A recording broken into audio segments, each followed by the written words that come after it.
This video is strictly prohibited for those under 18 years of age. Those with weak hearts should not watch this video. This channel never condemns superstition. The Bible always says taste and then believe. This video is made for educational purpose, not to hurt anyone religiously or emotionally. I apologize if anyone was hurt in any way. সবাইকে জয় যিশু। আশা করি আপনারা প্রত্যেকেই প্রভু যিশুর কৃপায় ভালো আছেন, সুস্থ আছেন এবং স্বাভাবিক আছেন। আমি পিতা পরমেশ্বরের কাছে প্রার্থনা করি আপনারা যেন প্রত্যেকেই সুস্থ, স্বাভাবিক, দীর্ঘ জীবন লাভ করতে পারেন। আজকের নতুন ভিডিওতে আপনাদের প্রত্যেককে স্বাগত। আমার প্রিয় বন্ধুরা, আজকে আমি আপনাদের সাথে আলোচনা করব সত্য পরমেশ্বরকে কিভাবে দেখতে পাবেন। আপনারা কি সত্য পরমেশ্বরকে দেখতে চান? তাহলে ভিডিওটা আপনাদেরকে সম্পূর্ণরূপে দেখতে হবে। আমি সৌরভ, আপনারা আছেন A to Z 007 learner SP চ্যানেলের সাথে। আমার প্রিয় বন্ধুরা, আপনাদের অনেকের মনের মধ্যেই এই প্রশ্নটা রয়েছে, আমরা কি সত্য পরমেশ্বরকে দেখতে পারি? আর যদি সত্য পরমেশ্বরকে দেখতে হয় তাহলে আমরা কিভাবে সত্য পরমেশ্বরকে দেখতে পাবো? আবার অনেকে বলে, সত্য পরমেশ্বর যদি থাকতো তাহলে আমরা তো তাকে দেখতে পেতাম। সত্য পরমেশ্বরকে আমরা কখনোই দেখতে পাই না, তাহলে কি করে মানবো সত্য পরমেশ্বর আছেন? আমার প্রিয় বন্ধুরা, ভিডিওটা শুরু করার আগে একটা ছোট্ট গল্প আমি আপনাদেরকে বলতে চাই। একজন ব্যক্তি ছিলেন, তিনি ঘরের প্রধান ছিলেন। তার আন্ডারেই সব কিছু কাজ ঘরের হতো। একদিন তিনি অসুস্থ হয়ে পড়েন। ধীরে ধীরে তার অসুস্থতা বাড়তে থাকে এবং তিনি কাজকর্মের ক্ষমতা হারিয়ে ফেলেন। ধীরে ধীরে তিনি জবথব দশায় পৌঁছতে থাকেন। ঘরের ব্যক্তিরা, ঘরের মানুষজনরা প্রথম তার সেবা শুশ্রূষা করত, কিন্তু যখন তিনি একেবারেই অপারগ হতে থাকেন তখন তার পাশে দাঁড়ানোর জন্য বাড়ির কোনো মানুষই ছিল না। ধীরে ধীরে মানুষ তার প্রতি অবজ্ঞা দেখাতে শুরু করে। একদিন তারা হঠাৎ বিরক্ত হয়ে সেই ব্যক্তিকে বাড়ির বাইরে বের করে দেয় এবং তিনি বাড়ির বাইরে একটি কোণায় বসে অবিরত কাঁদতেন এবং ঈশ্বরকে জানাতেন যে তার এই দশা কিসের জন্য হলো। তার পাড়া প্রতিবেশীরা তার কাছে আসতেন, তার হাল হাকিকত জানতেন, তিনি কীরকম আছেন জানতেন, কিন্তু তার সেবা করার বা তার পাশে দাঁড়ানোর বা তাকে সাহায্য করার মতন কোনো ব্যক্তি তার কাছে আসতেন না। তারা এক পয়সাও পকেট থেকে বের করে তার চিকিৎসার জন্য খরচ করতেন না। কিন্তু ওই গ্রামেই সুরেশ নামের একটি ছেলে ছিল। সে হঠাৎ সেই বৃদ্ধ ব্যক্তিকে দেখতে পায় এবং সেই বৃদ্ধ ব্যক্তিকে সুরেশ জিজ্ঞেস করে, আঙ্কেল, আপনার কি হয়েছে? আপনি এইভাবে এই দশায় পড়ে আছেন কেন? তখন বৃদ্ধ ব্যক্তি বলে, আমি অপারগ হয়ে গেছি, আমার বাড়িতে কাজ করার ক্ষমতা নেই, তাই বাড়ির লোক আমার রোগ ব্যাধির জন্য তারা জর্জরিত হয়ে গেছে, তাই আমাকে আর তারা চিকিৎসা না করিয়ে বাইরে বের করে দিয়েছে, তাই আমার এই দশা, আমি এখানেই পড়ে আছি, আমার দেখার কেউ নেই। তখন সুরেশ তৎক্ষণাৎ সেই আঙ্কেলকে বলে, আঙ্কেল, আমি আপনাকে চিকিৎসা করাতে নিয়ে যাব, আমি আপনাকে হসপিটালে নিয়ে যাব। তো সুরেশ সেই মুহূর্তেই তার মোটরসাইকেলে করে সেই ব্যক্তিকে হসপিটালে নিয়ে যায় এবং তাকে চিকিৎসা করায়। সুরেশ সেই আঙ্কেলকে বলে, আঙ্কেল, আমি আপনার চিকিৎসা করাবো এবং আপনি সুস্থ হয়ে যা খরচ হবে আপনি সেগুলো আমাকে দিয়ে দেবেন। যথারীতি আঙ্কেল সুরেশকে বলে, সুরেশ, তোমার ঈশ্বর মঙ্গল করুক। সুরেশ, তোমার মধ্যে একটা সুন্দর মন রয়েছে, এই মনটাকে কখনোই নষ্ট করো না। আমি আমার বয়সকালের অভিজ্ঞতা দিয়ে তোমায় বলছি, ঈশ্বর তোমার অনেক উন্নতি করবেন। যথারীতি সুরেশ সেই আঙ্কেলকে ডাক্তারের কাছে নিয়ে যায়, তার চিকিৎসা করায় এবং ধীরে ধীরে আঙ্কেল সুস্থতা পেতে থাকে এবং একদিন সম্পূর্ণরূপে সুস্থ হয়ে সেই আঙ্কেল বাড়ি ফিরে যান এবং আঙ্কেল সুরেশকে মন থেকে অনেক আশীর্বাদ করেন। তো আমার বন্ধুরা, এই গল্পটা থেকে আপনারা কি বুঝতে পারলেন? প্রথম যখন 4 অধ্যায় 15 পদ পড়লে আমরা দেখতে পাই, যে কেহ স্বীকার করিবে যে যিশু ঈশ্বরের পুত্র, ঈশ্বর তাহাতে থাকেন এবং সে ঈশ্বরে থাকে। অর্থাৎ আমার বন্ধুরা, যার শরীরে দয়া, মায়া, মমতা এগুলো নেই, তিনি ঈশ্বরকে কোনো দিনই বুঝতে পারবেন না। তারা কোনো সাহায্যহীন ব্যক্তিকে কখনোই সাহায্য করবে না। এই রকম ব্যক্তিরা স্বার্থপর ব্যক্তি হয়। বাইবেলের বচন বলছে, প্রথম যখন 4 অধ্যায় 5 থেকে 6 পদ, উহারা জগৎ হইতে, এই কারণে জগতের কথা কহে এবং জগৎ উহাদের কথা শোনে। আমরা ঈশ্বর হইতে, ঈশ্বরকে যে জানে সে আমাদের কথা শোনে, যে ঈশ্বর হইতে নয় সে আমাদের কথা শোনে না। ইহাতেই আমরা সত্যের আত্মাকে ও ভ্রান্তির আত্মাকে জানিতে পারি। আমার প্রিয় বন্ধুরা, ঈশ্বরকে দেখার জন্য শারীরিক চোখের প্রয়োজন হয় না।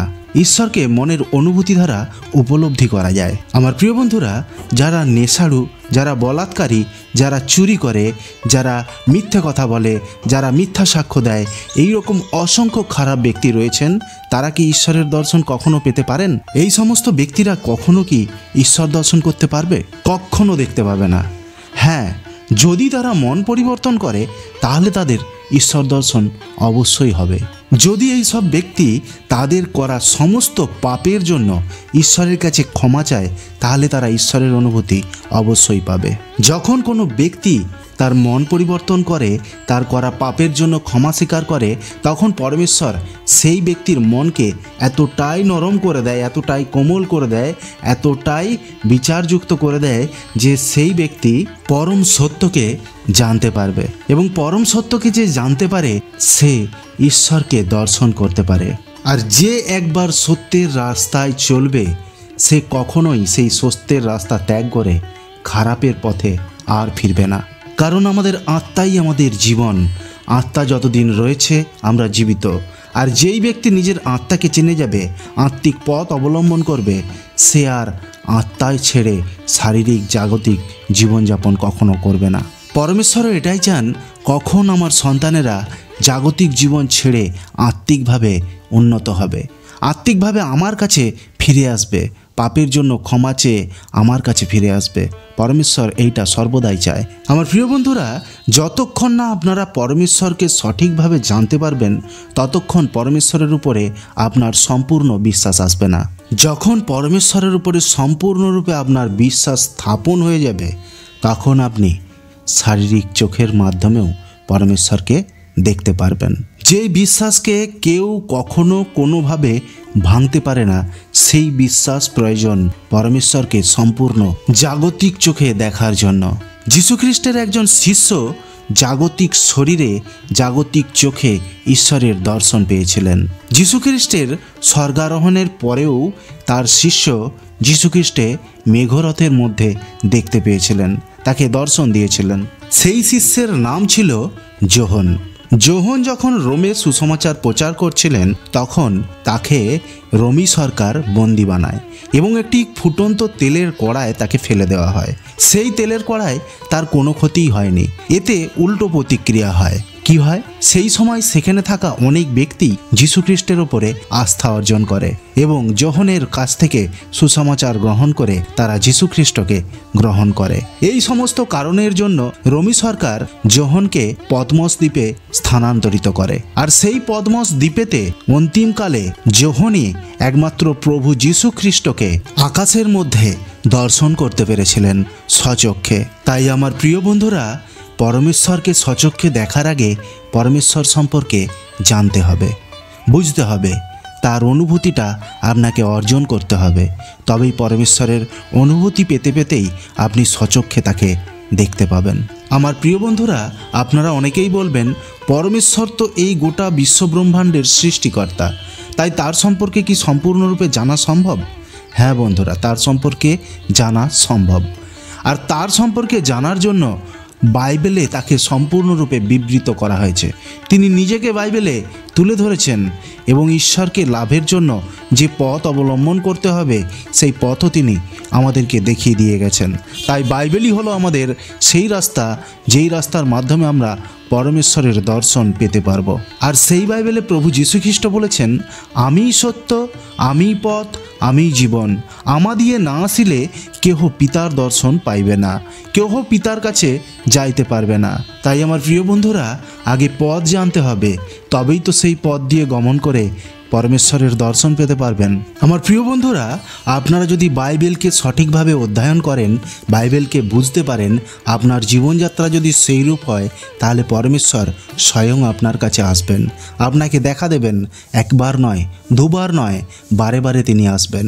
তখন তিনি নিজে আপনাকে উপদেশ প্রদান করবেন। তখন বাইবেলকে সম্পূর্ণরূপে আপনার কাছে ঈশ্বর তুলে ধরবেন। তার জন্য যেটা দরকার সেটা হলো আপনার বিশ্বাসকে বাড়াতে হবে, আপনার বিশ্বাসকে মজবুত করতে হবে। যে পরিস্থিতিই আপনার জীবনে আসুক না কেন, পরমেশ্বরের উপরে আপনাকে বিশ্বাস এবং ভরসা রাখতে হবে। আমার প্রিয় বন্ধুরা, পরমেশ্বরকে দেখার জন্য গুণের প্রয়োজন। আর সেই গুণ পরমেশ্বর নিজের গুণ বাইবেলের মাধ্যমে আমাদেরকে দিয়েছেন, যাতে সেই গুণ আমরা অর্জন করতে পারি। যদি সেই গুণ আমরা অর্জন করতে পারি, পরমেশ্বর নিজে আমাদের দেখা দেবেন।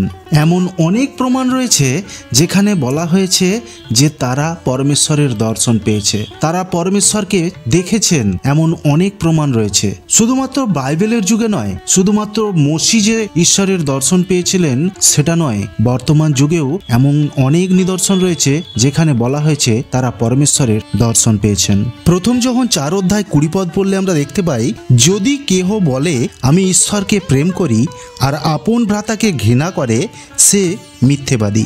কেননা যাহাকে দেখিয়াছে আপনার সেই ভ্রাতাকে যে প্রেম না করে, সে যাহাকে দেখে নাই সেই ঈশ্বরকে প্রেম করিতে পারে না।